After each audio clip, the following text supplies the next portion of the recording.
people were not only seen in 20th century cinema, but also in cartoons of the same era.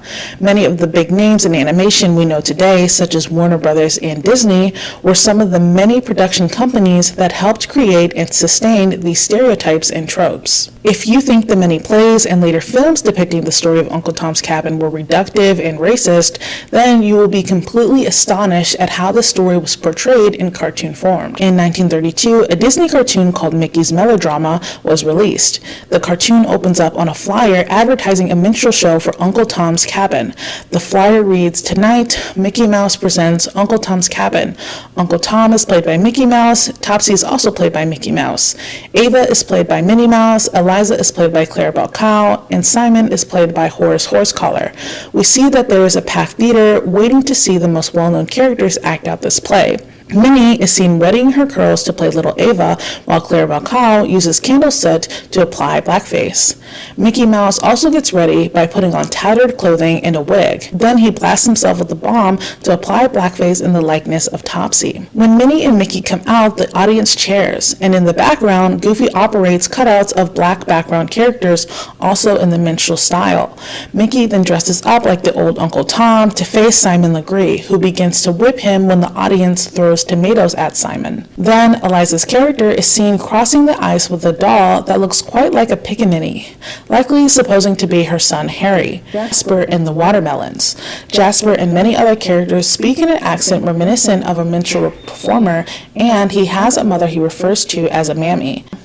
Along with the popularity of these shows came the perpetuation of harmful tropes and caricatures. If they were in need for a quick laugh or a gag, many of these shows would find a way to put a white actor in blackface, and in some cases, brown and yellow faces. This Slate article I found lists over 20 shows in the past 20 years, all with several episodes that feature blackface. Some are more well-known, like 4 different episodes of 30 Rock that feature some sort of blackface, the first episode being from 2010 and the most recent from 2012.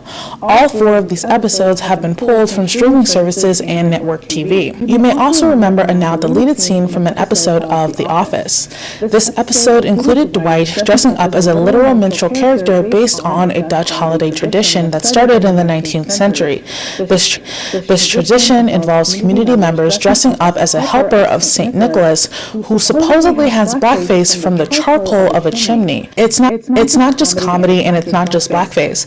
As diversity in media has grown in the last several decades, black actors have run into the problem of being pigeonholed into certain types of roles. If they aren't playing the slaves, the help, or civil rights activists of shows and movies based in black history, they are often playing into stereotypes. Enjoy your flight. You too.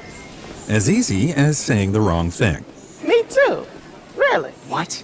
Dad, why would you say that? Why would you say that? Do I look like I'm going on vacation, sir? It's not how airports work, man. You could? Dad! Are we leaving or? I don't even want to go on vacation anymore. I thought I knew you.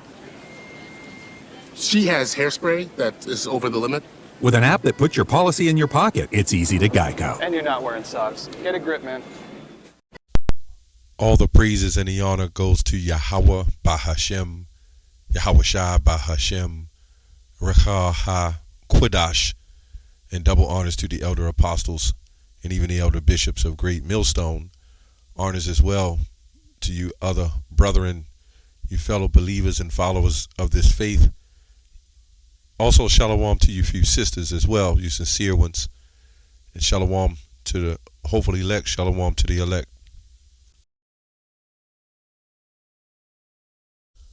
I want to touch on this video of something I've been thinking about earlier, so I went to this channel by this lady named Destiny Blanchard, and she did a pretty good video on going into the history of how they mocked us, and they've used that black culture against us.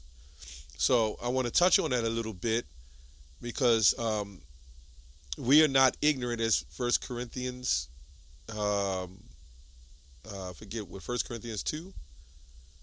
We are not ignorant, 2:11, I think. We're not ignorant of Satan's devices, right? So this was all used as a tool to separate the children of Israel. But it also shows the mockery and the disdain, the hatred that this man has for the children of Israel as well. Now, they was talking about Kanye West and the tropes and this or that. But look what's happening here, and which is still happening today. Now, before I go on in the lesson, we can go to Deuteronomy 28, because I'm going to get a scripture real quick. And then we'll go into look up a couple of words, a scripture that came to my mind right away.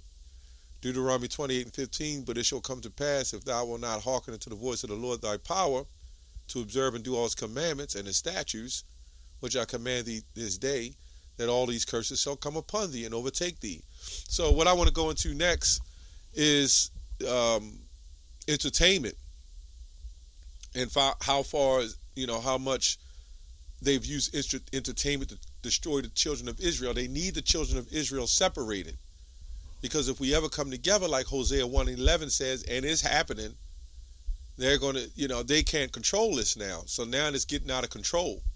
Now, when you have athletes, such as black athletes, they're doing these comparisons of LeBron and Jordan and, Steph Curry and Kevin Durant and all these so-called black people. Even actors, they compare black actors.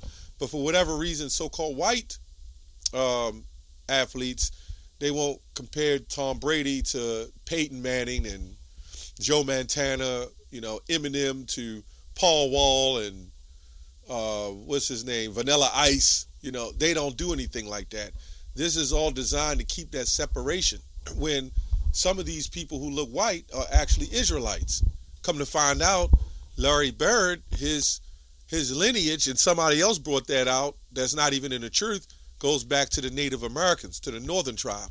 So this man may very well be a Northern tribe. Eminem, obviously, I believe he's a Northern. I'm not sure. So it's not about skin color. Nationality has nothing to do with skin color.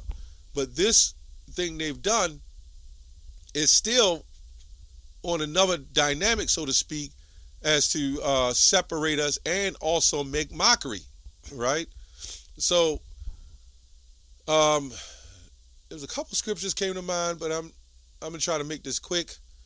Jeremiah 17:4, and thou, even thyself, shalt discontinue from thine heritage that I gave thee, and I will cause thee to serve thine enemies in a land which thou knowest not, for ye have kindled a fire in mine anger, which shall burn forever. This is how we know there's nothing that anybody can say that will prove that the other people are the true biblical Israelites. We know that this meets us in a whole majority. When you read these Deuteronomy 28, although it's different points in time, you can still see it fits us. See, they don't want you to have any history before the 1500s. In other words, that couldn't have been you in 70 AD going down in the so-called Africa, which the Lord divided the inheritance, the nations to the lands of their inheritance. But that's still kind of where Jerusalem is. And when you look on the map, all that's still kind of linked in together. So they went down in Africa, right? But you know what? They never told us that in schools. They never pushed videos on that. And this is the beautiful thing about the internet, right? So when we go into, I'm going to look up this, inheritance, we know it means property, portion, land. So if the Lord discontinued us from our heritage, he's the one that's going to put us back. This proves that we're not there. But when you go to the lowest basis common definition, Strong's definition, when you go to that one, it says a possession, right? Possession to inheritance. Now, Jacob's name was changed to Israel, right? So we know we won't have our full inheritance till we get back into our land. So we were discontinued from it. But on a spiritual note, as a people, as Deuteronomy 28:64 says, we were scattered and separated. So this is like what they're doing now is this divide and conquer, right, tactic of pushing this narrative of the black conscious community. And if I quote what Elder Apostle Tahar said, which made 100% sense, that Sarah Netta, Black Panthers, and various other peoples are not in the news for racism. They're not set up, they're not being propagated and pushed as people who are hatred. And although They push more hatred than anything. Why? Because they're set up that way. They're set up to keep the black and white agenda flourishing. And this is why we say it's not all about skin color. But they need that to happen, because then you keep the real children of Israel from coming together. As Hosea 1, I think I quoted 1:11, the children of Judah and the children of Israel shall come together and point themselves one head. And that's what's going down as we speak, right? So we want to go to Deuteronomy 28:37. I think this is the scripture that came to mind. I'm going to read the NIV. You will become a thing of horror, a byword, an object of ridicule among all peoples, where the Lord will drive you, right? So this is how we know those people can't say it's them. So this is why whenever time you see, right, when you see some violence, some street violence, some killing, some murdering and thievery going on, the news is right on it in the hoods, right? But when you really take a closer look at the theft and the embezzling, and if you look at forensic files and things like that, you'll see that they're doing it on high levels. They drop bombs on nations of people, right? They kill. Everything that was built and established, a corrupt tree bringeth forth corrupt fruit. They built this, right, under the mindset of destroying the children of Israel. So when you take the fathers out of the home, set up the weaker vessel, then you can push philosophy and doctrine. And there's no way that these Eves, that's going to raise these men right. And then we come to what we see in the commercials today. It's a lot I can't say, but you've seen the clips. How they portray Jake. If it ain't in some McDonald's bacon cheeseburger, now they're making him look like this. This commercial that we seen with this balded, shaven face man, right, who has the shaven face, his whole family went against him. He didn't even have data. If you notice these commercials, these movies, the young so-called black man is not even there anymore. They've erased you, Jake. You can give that up. They've erased you. You're nobody in this medium man's life, unless you've managed to be some form of athlete, right? Anytime there's somebody going to save their child, it's always a daughter, right? We see this, and they said they pushed that agenda. And then you got these other people saying over there, saying, I don't even want to go anymore. Then you got the black woman just saying it to him. Then he sits down, and they make a big fool out of him, man. But they get these Jakes to do these commercials, okay? The little Jake, if he's a tear, I don't know. They found another way to make you Jakes look the way you look. But that's all right. The real men of the Lord are not going to look that way. They're not going to behave their way, shaking their hips on cameras and shit, man. No way. Not going to happen. Not the elect. The elect is not going to fall for that.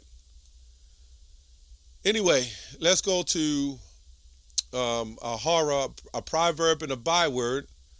Let's see what the lexicon says.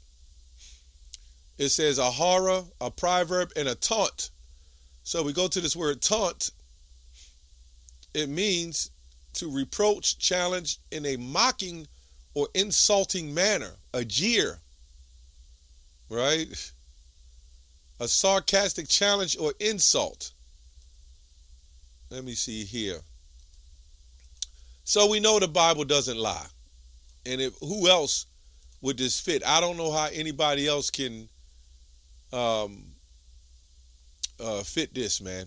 And when you look up this word jeer, it says to speak or cry out with derision or mockery. With mocking and insulting remarks and sounds. Man, if this ain't us. And this is only a small portion of what you see of what they done to us. This is just a very small portion, right? All the massacres, that's another thing, all the massacres that was never recorded. But those other people sit and try to fit, and it's all good for them. It's all good for them. But all this stuff that happened to us, when they locked all those children in the school and chained it up and set it on fire, where's the information on that, right? This is why the internet is beautiful and the Lord has given it to us. But what they're trying to do, you're allowed to get the resources. The problem is so many other distractions, sports, all kind of buffoonery. You got all kind of distractions. Now, mockeries means insulting, contemptuous action or speech, derision, laughter, appearance, counterfeit, insincere, contemptible, and impertinent, right? So it seems like everybody else is allowed to be racist or have hatred and everything else. So the minute you have the men, men in general, you have the men of the Lord, you have the elect men, and you have men of the, men of the truth who believe, right? Or that's followed this truth. The minute we stand up and say, well, wait a minute, even in other camps, we say, wait a minute, this is wrong. You're going to pay for all this you've done. Now, we know damn well if anybody else, somebody comes and do something to somebody's house, they're going to want payback. In fact, when 9/11 happened, what did they cry out? We will never forget. But for whatever reason, we are supposed to forget this, move on. We gave you a couple cheese cracker commercials, right? So we're supposed to forget all the massacres and the insult that we endured, right? But we're supposed to forget. This is not making sense, right? But Deuteronomy 32 said, remember the days of old, right? 68, and the Lord shall bring thee into Egypt, again, Mizraim, or let me say bondage, as Exodus 20 says, again with ships by the way whereof I spake unto thee, thou shalt see it no more again, and there thou shalt be sold unto your enemies, right? And we see the trading and going back and forth, even in sports, right? Sports, $60 million contracts. Contracts just means with agreements, but it's all kind of taxes. So if you make $60 million, you might only get $20 million. You got to pay for agents. You got to pay insurances. You got to pay all kinds of taxes and fees. They got you on lock. They control you. For bondmen and bondwomen, and that no man shall buy you. So a lot of these athletes, even some of them that look white, are actually Israelites. But they need to keep that separation going, right? They need to keep that look, as you see in the picture with Jake. That has to continue when it comes to them.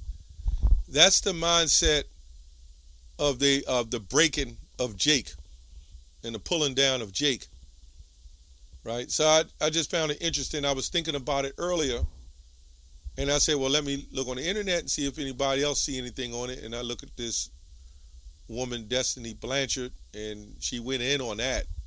There's a lot of history, and I don't think she was able to cover all the things that would normally, that had happened. In fact, it's so severe that we can't even mention it in these videos because it won't stay up. But everybody else can. Anyway, that's all I have on that. Shalom.